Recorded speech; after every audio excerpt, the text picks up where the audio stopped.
Sa istorya ng totoong buhay ay ikaw ay lumisan. Di na nakita, di na kinausap, parang di na kilala, di na maalala na. Aabutin mga bituin, habang pasan kita, buong mundo'y aangkinin.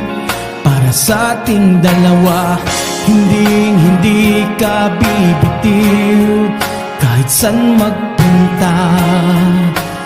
Pero ngayon, nasa na